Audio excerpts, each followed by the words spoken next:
तर विधानसभा निवडणुकांच्या प्रचाराचे अवघे 7 तास शिल्लक असताना सुप्रिया सुळे यांनी मुख्यमंत्री पदाबाबत मोठं विधान केलंय। महाराष्ट्राला एका सुसंस्कृत नेतृत्वाची खरंच गरज आहे असं म्हणत सुप्रिया सुळेंनी बाळासाहेब थोरातांच्या मुख्यमंत्री पदाचे संकेत दिलेत।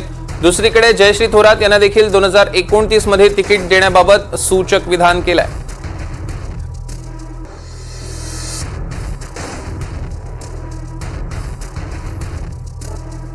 आज खरं तर मी जल्लोषाच्या सभेसाठी आले, मी प्रचारासाठी नाही।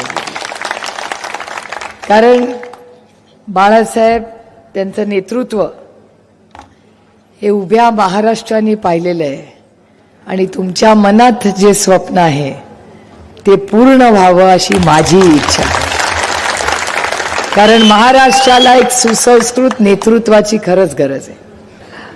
पण खरंच आहे की चांगल्या लोकांनी राजकारणात आलं पाहिजे आणि बाळासाहेबांसारखा एक आदर्श सुसंस्कृत नेता त्यांच्याबरोबर काम करायची संधी आम्हाला मिळाली, हे माझं भाग्य आहे।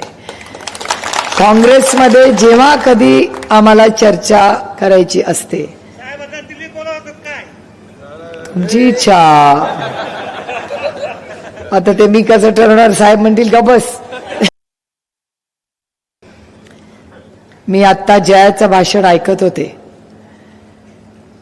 एक सुसंस्कृत वडिलांची अति सुसंस्कृत मुलगी म्हणून, एक आदर्श कन्या म्हणून मी जयाकडे बघते।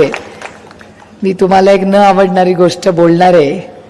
मी आत्ताच बाळासाहेबांना कानात म्हटले की 29 मध्ये आम्ही इथलं तिकीट बदलणार आहे।